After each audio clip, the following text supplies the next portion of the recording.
Bureau की तरफ से एक एप्लीकेशन दें कोर्ट को और कोर्ट इसके ऊपर ऑब्जर्वेशन दे और अदालत में देखें, अदालत के हुक्म पर चाइल्ड प्रोटेक्शन ऑफिसर अदालत के हुक्म की तामील करने के लिए आया और उसको उठा दिया गया उसकी चेयर से। तो ये जो तरीकाकार है ये बिल्कुल गलत है। अस्सलाम वालेकुम, इकरा ने हमें ज्वाइन कर लिया जी। वालेकुम सलाम, क्या हाल है आपके? जी मैं बिल्कुल ठीक हूँ, आप सुनाएं, आप ठीक हैं? जी जी, अल्लाह का शुक्र है। जी मैं सबसे पहले तो आपका बहुत मशहूर हूँ, आप बड़ी अच्छे तरीके से हमेशा आपके क्वेश्चन बड़े ज़बरदस्त होते हैं और आप एक्सप्लेनेशन भी बड़े अच्छे तरीके से देती हैं और इस पूरे केस को बड़े अच्छे तरीके से वॉच कर रही हैं और समझती भी हैं।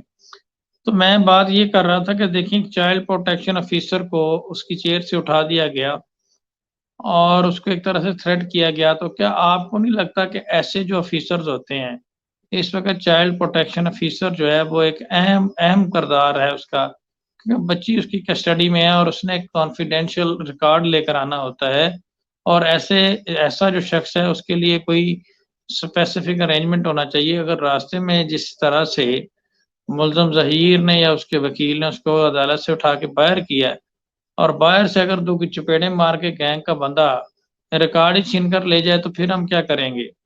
तो क्या आपको नहीं लगता आपके ख़्याल में कि इस हवाले से ऐसे लोगों की सेफ्टी के लिए प्रॉपर अरेंजमेंट्स होने चाहिए ताकि अदालत का डेकोरम भी कायम रहे और एक तरह से ये जुडिशियल प्रोसीडिंग में रुकावट भी ना बने? क्योंकि अदालत का तो बड़ा पीसफुल माइंड होगा ताकि जज की इंटेंशन जो है, वो किसी और तरफ ना चेंज हो और आपको नहीं लगता कि ये जुडिशियल प्रोसीडिंग में रुकावट है, ये जो भी इस तरह के वाक़यात होते हैं और इससे पहले भी यूट्यूबर जो थे उन्होंने अदालत में घुस जाते थे और इनके ज़हीर गैंग के और इस पे अदालत ने पाबंदी लगाई थी कि ये जुडिशियल प्रोसीडिंग में रुकावट है, आप जो भी आपने करना है, आप अदालत से बाहर जाके करें। तो ये फिर इसी तरह का वाक़या दूसरी दफ़ा हुआ, तो आपको नहीं लगता कि ये ऐसा नहीं होना चाहिए? जी। सर, सबसे पहले तो बहुत शुक्रिया, आपने एप्रिशिएट किया। और बिल्कुल सर, ऐसा नहीं होना चाहिए था। देखिए, अगर फ़ौरी तौर पे अगर मैं ये बात करूँ तो आपका जो प्रोफ़ेशन है वकील, तो वकील ने मिसबिहेव किया है। फिर हम कहते हैं कि वकीलागर्दी होती है, तो फिर वकील हज़रात माइंड कर जाते हैं कि हमें क्यों कहा। तो वो जो एसोसिएट हैं वो आपकी कम्युनिटी को वो रिप्रेज़ेंट कर रहे थे और आपकी कम्युनिटी के मेंबर को ऐसा नहीं करना चाहिए था। इसके अलावा वहाँ पे जो इनके सीनियर वकील थे, जीएम फारूकी साहब, उनको थोड़ा-सा एहतियात से काम लेना चाहिए था या उनको फ़ौरी तौर पर इंटरवीन करके अपने एसोसिएट को मना करना चाहिए था कि भाई आप ऐसा नहीं करें। सर, चाइल्ड प्रोटेक्शन तो अभी सिंध में नया बना है, 2021 से ये काम कर रहा है। तो अभी इनके जो डायरेक्टर साहब थे, उनका बिल्कुल सेफ्टी और सिक्योरिटी का ख़्याल करना चाहिए था और अ, जो वहाँ पे जो जज साहिबा थीं, उनको भी उन्होंने इंटरवीन किया, लेकिन फिर भी उस उनको अपने डेकोरम के लिए कुछ ना कुछ इससे ज़्यादा एक्शन लेना चाहिए था, जो उन्होंने लिया कि बीच में उन्होंने एक अदालती अमले के एक मेंबर की ड्यूटी लगा दी कि इस तरीके का वाक़या दोबारा ना हो। और सर देखिए, वो तो जो ज़हीर साहब हैं, वो 20-21 साल का लड़का है और उसके ऊपर ट्रायल भी चल रहा है, तो अगर वो खड़ा हो गया तो कोई इतनी बड़ी बात नहीं थी। जी, बिल्कुल, मैं इसी तरह से और फिर दूसरी बात ये है कि वो मुल्ज़िम है, वो ट्रायल फेस कर रहा है, वो कोई क्लीन हैंड के साथ तो कोर्ट में आया नहीं या कोर्ट कोई उसके लिए कंडूसिव प्लेस तो है नहीं कि वो जनाब सैर-ओ-तफरीह पे आया है। वो मुल्ज़िम है और मुल्ज़िम के लिए एक स्पेसिफ़िक प्लेस होती है खड़े होने के लिए और जब खड़े होके पेश होना होता है, आपने रोस्टम के साथ जो जगह बनी होती है मुल्ज़िम के लिए, क्योंकि मुल्ज़िम की एक हाज़िरी के हवाले से ही वो आया, तो इसमें मुझे नहीं समझ आई कि इतना स्पेसिफ़िक उसको क्यों स्पेशल प्रोटोकॉल मिलता है। और फिर दूसरी तरफ से अगर बात की जाए तो ये तो एक सिंपल सी एक कोटेशन भी है कि don't lose the court lose the client, कि हमने कोर्ट का डेकोरम जो है वो चाहे कोई वकील हो, चाहे जज हो, ये तो अदब-ओ-आदाब के खिलाफ है और कोर्ट के डेकोरम को ही के ही खिलाफ है ये चीज़। कि आप अदालत में इस तरीके से बिहेव करें और जज भी बैठा हुआ है इसको ऑब्ज़र्व कर रहा है और आप उसका भी लिहाज़ ना रखें और एक गेज़ेटेड ऑफ़िसर जो है उसको उठा के आप बाहर फेंक दें। तो और मुलजम जो है वो इस वक्त आपको पता है बेल पे है, तो क्या ये जो बेल का जो है वो एक एक्स्ट्रा ऑर्डिनरी रिलीफ दिया गया है, ये इसको मिसयूज करने के एक जुमरे में भी आता है कि आपने उसको बेल दी हुई है, एक्स्ट्रा ऑर्डिनरी रिलीफ दिया हुआ है, वो अदालत से रिलीफ लेकर बेल की जो कंडीशन है उसको वायलेट कर रहा है, कभी वो नेशनल गार्डियन को मैसेज करके थ्रेट कर रहा है, कभी जो है वो स्टेट गार्डियन जो है चाइल्ड प्रोटेक्शन ऑफिसर की शक्ल में उसको थ्रेट कर रहा है। जी सर अब ये तो उनके ऊपर लगता है किसी का आशीर्वाद है जिसकी वजह से वो इतनी दीदा दिलेरी से काम ले रहे हैं, वरना इनका बैकग्राउंड जो इनके सहूलतकार बताते हैं, अगर वैसा होता तो हालात कुछ अलग होते, इनके अंदर इतनी हिम्मत ना होती कि वो इस तरीके से रिएक्ट करें, मिसबिहेव करें या करवाएं, क्योंकि मिसबिहेव लॉयर ने किया है तो ज़ाहिर है लॉयर अपने क्लाइंट की ईमा पे वो करते हैं जो भी करते हैं, तो ये मिसयूज तो करें। अब देखें कल अदालत क्या फैसला लेती है, जो इनका केस कल लगा हुआ है जमानत के हवाले से। जी जी बिल्कुल। और अगर इसमें उस दिन कोई ऑब्जर्वेशन अदालत ने इस हवाले से चाइल्ड प्रोटेक्शन ऑफिसर ने या हमारे किसी वकील ने हमारी तरफ से किसी हमारे दोस्त ने ऑब्जर्वेशन उत्तर अदालत में नोट करवाई होती कि सर ये आप ऑब्जर्वेशन रिकॉर्ड करें, ऑन रिकॉर्ड लाएं कि ड्यूरिंग कोर्ट प्रोसीडिंग ये हरकत हुई है, तो चाहे एक माइनर नेचर की ये हरकत थी, इसको ऑन रिकॉर्ड लाया जाता तो ये कल की जमानत में हम पेश कर सकते थे। क्या ख्याल है आपका? जी सर हो सकता है कि कल जिब्रान नासिर साहब इस पे कोई स्टैंडिंग लें, जो इलियास मेमन साहब की कोर्ट में उनको दोबारा बताएं कि सर ये भी हुआ था फैमिली कोर्ट में।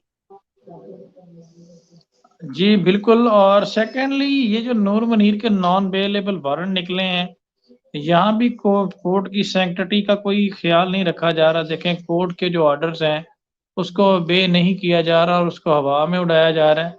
और मिस्टर रिजवी भी आ गई हैं। मिस्टर रिजवी अस्सलाम वालेकुम। जी वालेकुम सलाम। कैसे हैं आप फयाज भाई? और इकरा जी नजर आ मैम। रही है मुझे। अस्सलाम वालेकुम इकरा, माशाल्लाह। मैं इनको वालेकुम सुनना चाह रही सलाम। थी, इस केस के सिलसिले में। आज नजर आई थी मुझे डॉक्टर साहब की उसमें भी, तो बल्कि मैं इनको सुनना चाह रही थी फयाज भाई, फिर इंशाल्लाह बात करती हूँ आप लोगों के साथ।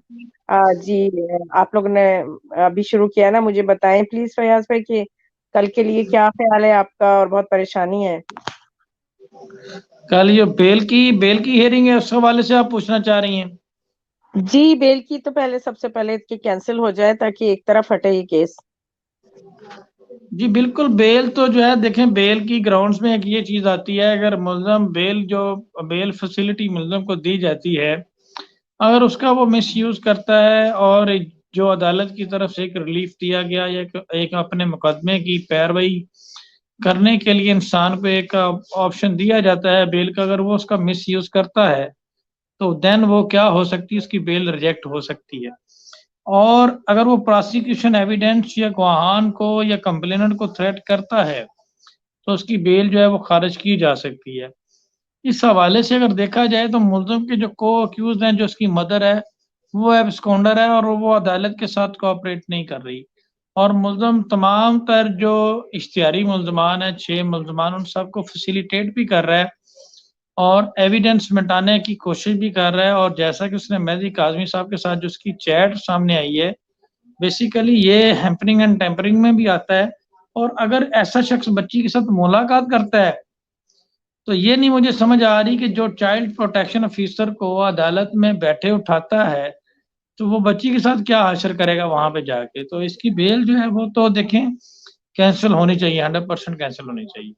लेकिन उसके लिए हमें थोड़ा मटेरियल, अब ये नासिर जिब्रान साहब ने वर्क किया होगा इस हवाले से डेफिनेटली, और किया भी है, लेकिन हमें ये सारी चीजें on record in shape of evidence अदालत के सामने पेश करनी होगी ताकि अदालत इसके ऊपर कोई नजरसानी करे और इसकी बेल जो है वो रिजेक्ट करे। जी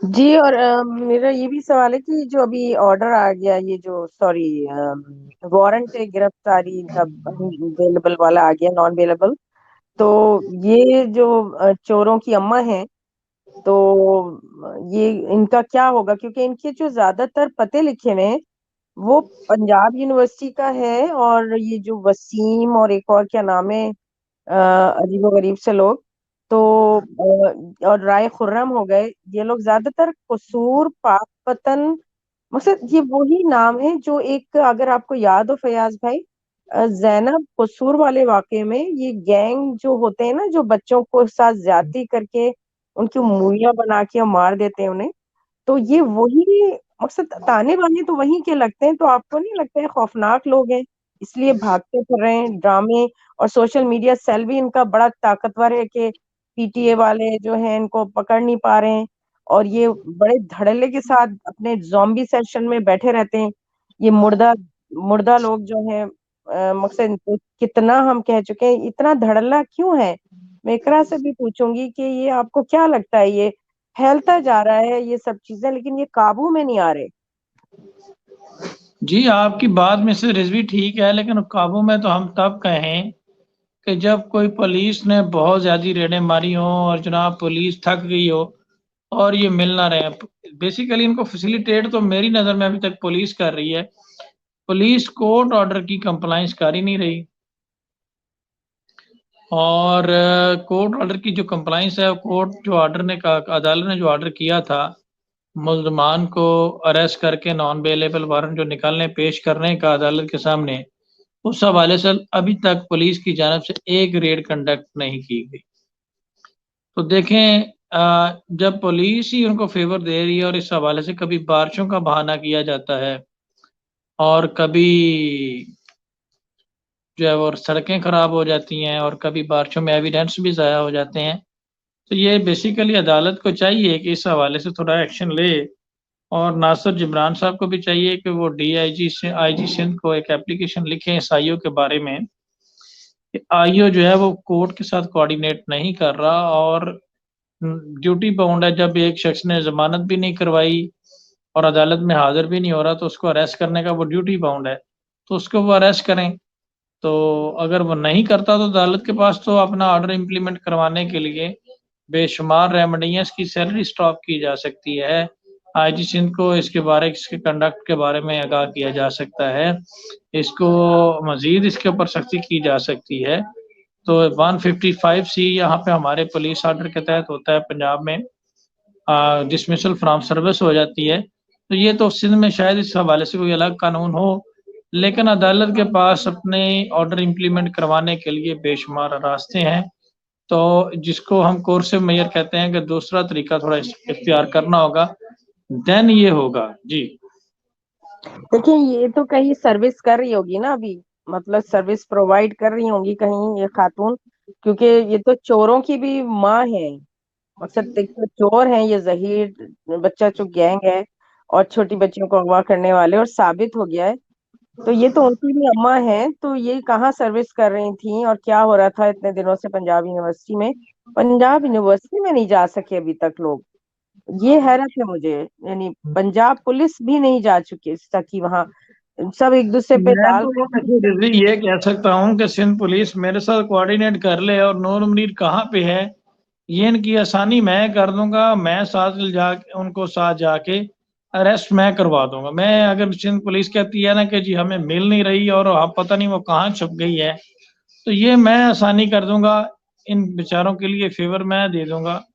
ये हिम्मत करके बराए मेहरबानी करके उसको अरेस्ट कर लें। तो ये तो कोई ऐसी बात नहीं है, वहां से ना तो जज ने उठ के अदालत को ताला लगा के इनको अरेस्ट करने जाना है, ना फयाज रामे साहब ने चैम्बर बंद करके इनको ताला लगा के गाड़ियां लेके पकड़ने जाना है, क्योंकि ये हम दोनों की तो जुरिस्डिक्शन है नहीं। ये तो पुलिस का काम है मुल्जमान को पकड़ना, और पुलिस अगर अपना सही काम नहीं कर रही तो इस हवाले से अदालत जो है उससे सोचना होगा और अपनी सैंक्टिटी के हवाले से अदालत को सोचना होगा, और कि अदालत जो है वो क्या क्या उसके फैसले की क्या इज्जत रखी जा रही है। जी फयाज भाई, मेरा एक सवाल है, जैसे अमेरिका में अगर कोई मुजरिम इश्तहारी हो या कुछ हो, तो हर हर रियासत में, हर स्टेट में, मतलब पता चल जाता है, आप इस तरह भाग नहीं सकते। हम यहाँ देख रहे होते हैं मतलब क्राइम पेट्रोल टाइप की चीज कि किस तरह से कहाँ कहाँ से पकड़ के ले आती है पुलिस, और कैसे कुओं में जी बांस ये डाल के आपने पकड़ती है। ये बात आपकी ठीक है। ये अभी परमानेंटली इसको हम कहते हैं दफा 87 और 88 की कार्रवाई। इकरा जुनेजो ने भी शायद ये लॉ पढ़ा हो कि ये क्रिमिनल प्रोसीजर कोड के तहत जब परमानेंटली किसी मुलजम को एब्सकॉन्डर डिक्लेयर किया जाता है, इश्तिहारी मुलजम डिक्लेयर किया जाता है, तो देन उसको पाकिस्तान में किसी भी इलाके की पुलिस उसको अरेस्ट कर सकती है। तो बिल्कुल होना चाहिए इसमें। जी जी इकरा, आप बताइए, क्योंकि जैसे अब दहशतगर्द होते हैं वो अगर किसी भी जगह हो पाकिस्तान की तो उनको कुएं में बाज डाल के निकालना पड़ता है। आप बताइए इकरा प्लीज। बिल्कुल ऐसा ही है, लेकिन मुझे इस केस में ये लग रहा है इनके ऊपर किसी का आशीर्वाद ज़रूर है, जिसकी वजह से पुलिस भी एक्शन नहीं ले रही है और सिंपल इसको एक लव मैरिज करार देने की कोशिश की जा रही है कि ये लव मैरिज है, बच्ची अपनी मर्ज़ी से गई है मुकमुका, और ये केस तो सामने आ गया है ना, तो ये चीज़ें हमें पता चल रही हैं। जो सामने केसेस जो हाईलाइट नहीं आ पाते हैं ना, उनमें इससे भी ज़्यादा खतरनाक सूरत हाल होती है। पुलिस एफआईआर ही रजिस्टर नहीं करती है। इसमें तो हो गई एफआईआर हो गई और ट्रायल चल रहा है। ऐसा ही है फयाज़ साहब? जी, बिल्कुल, बिल्कुल। ये तो मैं इसमें ऐसे ही कहूँगा, मैं आपकी बात से 100% एग्री करूँगा कि बिल्कुल ये बज़ाहिर तो ऐसा ही नज़र आ रहा है। जी। और सर तसव्वुर भाई ने हमें जॉइन किया। तसव्वुर भाई, आपको क्वेश्चन है तो कर लें। जी। अस्सलाम वालेकुम। वालेकुम अस्सलाम। फैज भाई क्या हाल है, ठीक है? पहले तो सर, जी मैं पहले ठीक तो हूँ। एक डॉक्टर कह रहा है कि जनाब फयाज भाई आपने ब्लॉक किया है। बाबा भाई के ये आप बाबा भाई तो नहीं है, किसको ब्लॉक किया मैंने? पता नहीं क्यों। जी जी, नीचे कमेंट आ रहा था। तो तसव्वुर भाई आप क्वेश्चन करें प्लीज। जी मेरा सवाल, फैज भाई मेरा सवाल ये है कि ये जो जहीर के साथ जो गुंडे आते हैं दो, एक आगे होता है एक पीछे होता है, ये किस कानून के साथ ये कमरा अदालत में जाते हैं? अगर साफी को अलाउ नहीं है अंदर जाने के लिए, तो ये क्यों जाते हैं? इस पे पॉइंट उठाना चाहिए हमें। ये क्यों जाते हैं अंदर? कौन है ये, कौन है? इनके मालूमात करनी चाहिए, कौन आदमी? जी बिल्कुल, इनको नहीं जाना चाहिए। तसव्वुर बिल्कुल आप सही कह रहे हैं कि इनको नहीं जाना चाहिए। और इस हवाले से कानून तो कोई नहीं है, इसको मैं बदमाशी कहूँगा और मिस यूज ऑफ बेल जो कंसेशन है उसका मिस यूज कहूँगा। बिल्कुल। ये अदालत को इसके बारे में सोचना जी चाहिए ना कि कौन आदमी है ये, क्यों इन हो रहे हैं। और साफियों को भी इसके बारे में सवाल उठाना चाहिए कि हमें अंदर जाने की इजाजत नहीं है, तो इनको कैसे है, ये क्यों जाते हैं? और दूसरी बात ये क्यों, दूसरी बात है इन्होंने फिर बदमाशी शुरू कर दी है कि वो जो चीफ है उसको बाहर निकाल रहे हैं। और इतना कोई डॉक्टर, कोई इतना अफसर का बच्चा है कि इसको अंदर लाजमी बिठाना, उधर उसमें सीट पे बिठाना था इनको। जी बिल्कुल, आप सही कह रहे हैं। और लग तो बच्चा ही रहा है बज़ाहिर, जो उसको इतना प्रोटोकॉल दिया जा रहा है। और मिशु ने हमें ज्वाइन कर लिया। मिशु को थोड़ी देर पहले यहाँ पे नीचे कमेंट्स में भी बड़े लोग मिस कर रहे थे। तो मिशु, अस्सलाम वालेकुम। अस्सलाम वालेकुम। आई एम रियली सॉरी भाई, I just saw your message. और अस्सलाम वालेकुम एवरीवन। मुझे वालेकुम थोड़ा सलाम। सा अगर आप बता देते ना कि ज्वाइन करना है, मैं फौरन टाइमली आती। आई एम रियली कोई सॉरी, बात नहीं, जैसे मैंने ही भी मिला मैं करंट बस की तरह ज्वाइन किया। जी जी, बहुत शुक्रिया। मैंने भी बेसिकली मैं कल से कोई प्रॉपर शेड्यूल बनाऊंगा इस हवाले फयाज में से। ऐसे लगा कि मिशू का अनअवेलेबल वारंट जारी हो गया, फौरन आ गई मिशू। हाँ, ये टेलीपैथी हुई है कोई, दिल नहीं, को मैं दिल से राह हुई है। अनअवेलेबल वारंट वाले नहीं आते इतनी जल्दी जितनी जल्दी आप आई हैं। जी, बस नॉन आपको अवेलेबल चाहिए वारंट लर्न वाले फ्रॉम तो मी। आते ही नहीं है।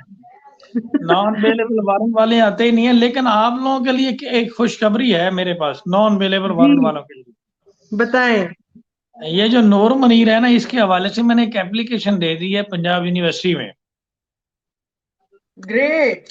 ओके। कि इसके ऊपर इंक्वायरी कंडक्ट की जाए। इसके वारंट को साथ लगा के मैंने मिनिस्टर एजुकेशन को और वाइस चांसलर पंजाब यूनिवर्सिटी को एक एप्लीकेशन दी है कि ड्यूरिंग द पेंडेंसी इसके ऊपर एक क्रिमिनल केस रजिस्टर्ड है और ये किस जी तरीके से अपने जॉब और 2 महीने से ये मेडिकल लीव पे है और ये किस चक्कर में इतने मजे ले रही है और किस चक्कर में अपनी जॉब एंजॉय कर रही है।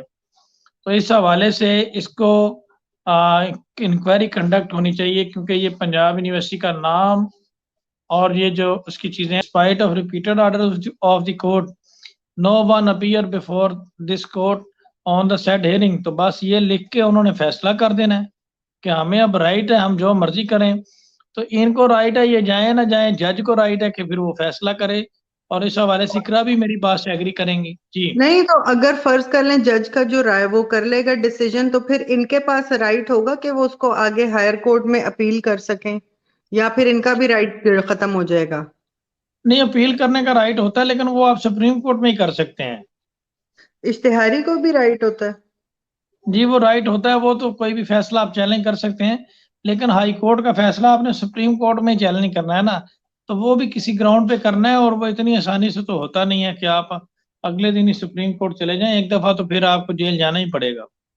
अच्छा, जो आपका इसके केस था उसकी डेट क्या है, जो आपने और किया हुआ था फैसला इनके अगेंस्ट? फैसला फैसला फैसला चैलेंज करने के लिए भी सर्टिफाइड कॉपीज चाहिए होती हैं, सिंध हाई कोर्ट से सर्टिफाइड कॉपीज लेनी पड़ेंगी और देन आपने करना है। तो जब तक इन्होंने सर्टिफाइड कॉपी लेने आना है या लेनी है उससे पहले पहले ही इनके खिलाफ काम हो जा रहा है। क्यों इकरा जी, आप मेरी बात से एग्री भाई करेंगे? एक बात बता दें, डेफर्मेशन के केस की आपकी डेट कब है? बस फिर इकरा से बात करें। उसकी 29 डेट है और उसमें मैंने कोर्ट फीस और तमाम तरह एविडेंस जमा करवा दिए गए हैं और उसमें 2 डेटें शॉर्ट सी और पड़ेंगी और इस केस का फैसला हो जाएगा। जी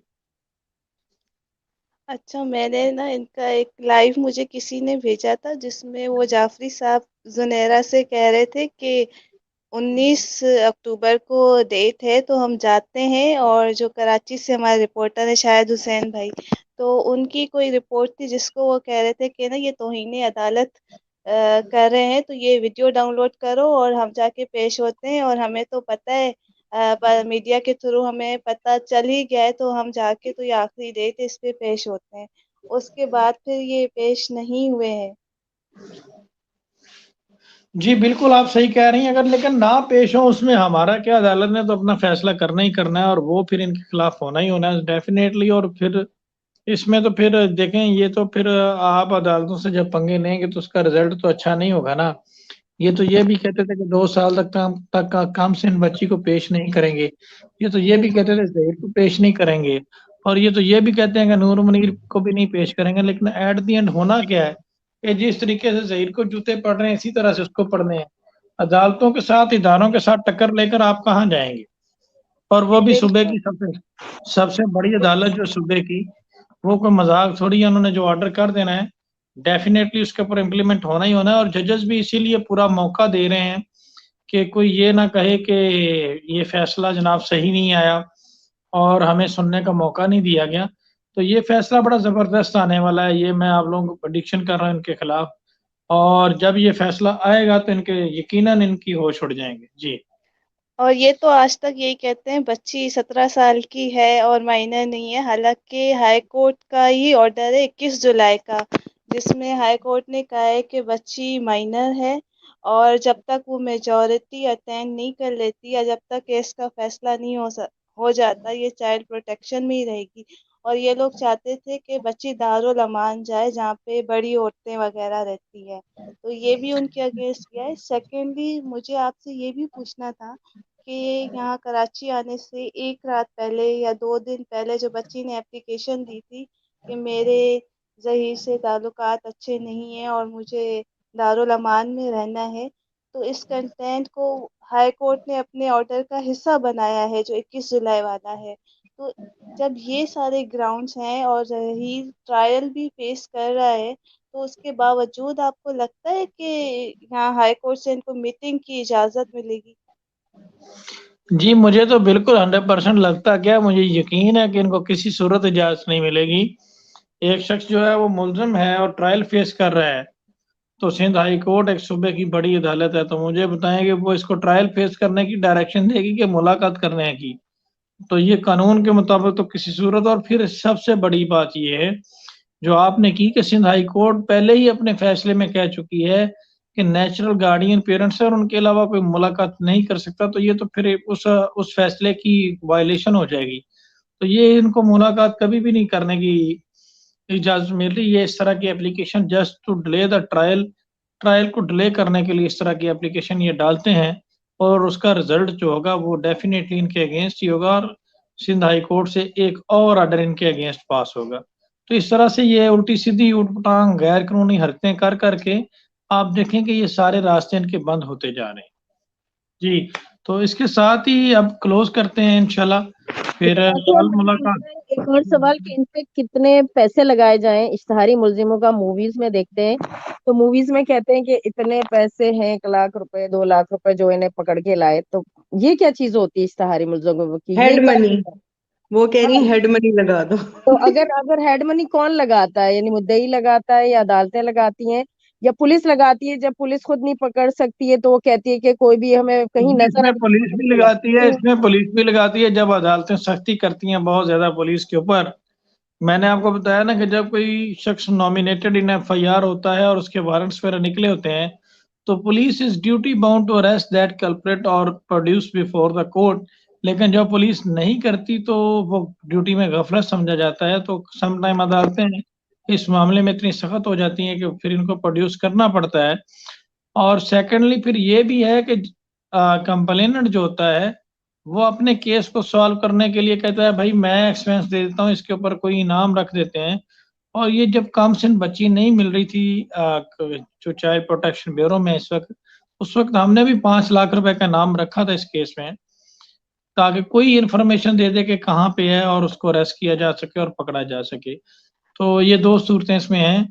तो इस अच्छा, हवाले से जी जी फयाज भाई सॉरी मैंने आपकी बात काटी। मैंने कहा थोड़ा सा ऑडियंस के लिए ये भी क्लियर कर दें कि वारंट और समन में डिफरेंस होता है। इनको बहुत समन्स ज्यादा जारी हो रहते हैं, इनका वारंट नहीं है। थोड़ा सा ये ऑडियंस को क्लियर कर दें क्योंकि बहुत कंफ्यूजन है अभी। जी बिल्कुल, वारंट्स और समन में तो जमीन आसमान का डिफरेंट होता है।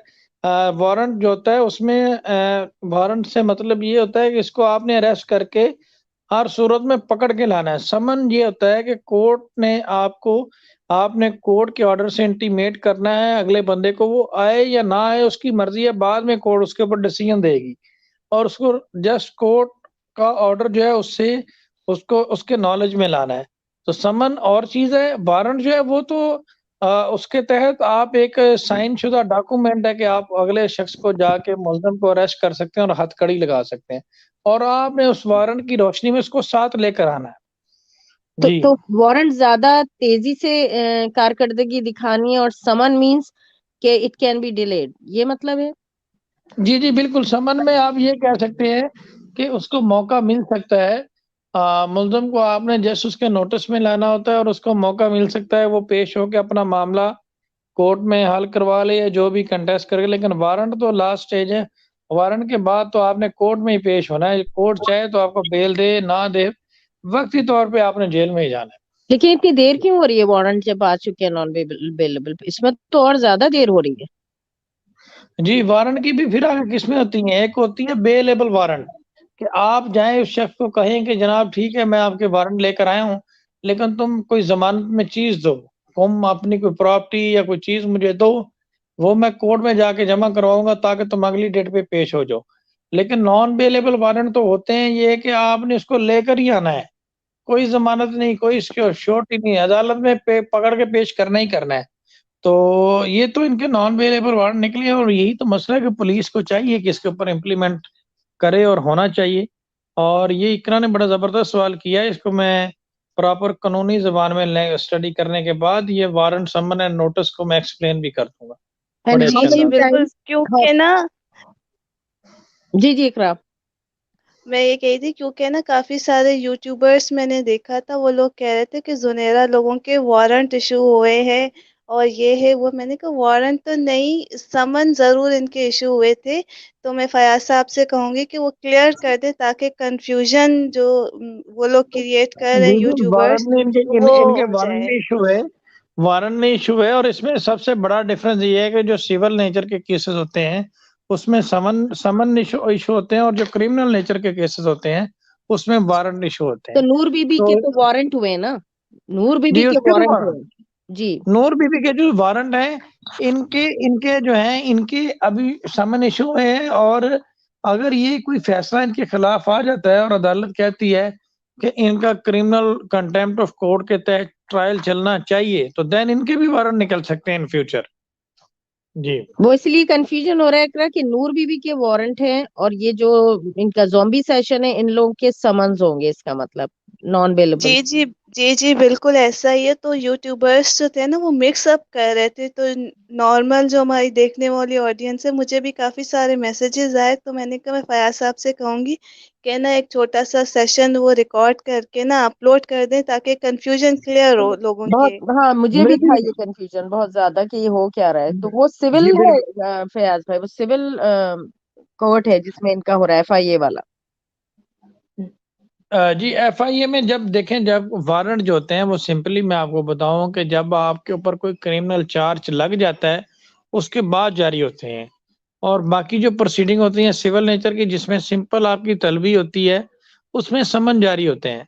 तो ये जो नूर मुनीर वगैरह इनके ऊपर तो चालान सबमिट हो चुका है ना, तो ये तो अदालती प्रोसीडिंग में पेश नहीं हो रहे और नॉमिनेटेड इन FIR है और नॉमिनेटेड इन चालान है, तो इनके वारंट है। बाकियों का अभी तक कोर्ट जो है वो लिंक शिंक ब्लॉक कर रही है और अभी देख रही है और एक अपॉर्चुनिटी प्रोवाइड कर रही है कि भाई तुम आके सफाई तो दो अपनी, कुछ डिफेंस में कहना चाहते हो कि नहीं, इससे पहले हम कोई फैसला करें। तो इसमें अदालत जो है वो जुर्माना भी कर सकती है और कंटेम्प्ट ऑफ कोर्ट में सजा भी कर सकती है अगर वो पेश नहीं होते। अगर वो जुर्माना कर देते हैं तो जुर्माने की रिकवरी के लिए फिर वारंट भी निकल सकते हैं और अरेस्ट भी किया जा सकता है, और इनकी कोई प्रॉपर्टी होगी तो उसको भी अटैच किया जा सकता है। तो ये चीजें मैं इस पे कल एक छोटी सी वीडियो बना दूंगा, difference between warrant, summon and notice.